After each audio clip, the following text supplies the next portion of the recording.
Opo, Chief. Totoo po. Inabutan kong binabasos ng hayop na bong na yan, si Bubbles, nung pinagtanggol ko, ako pa binugbog. Chief, wala po katotohanan yun. Mahimik ka! Ito kinakausap ka sasabat!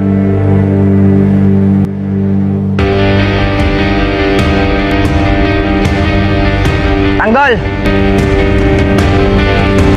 Magpasalamat ka, absuelto ka na naman. Pero hindi na maulit ito, ha? Santos, balatukan. Alam niyo na gagawin sa grupo ni Bong. Bitin yan! O kayo!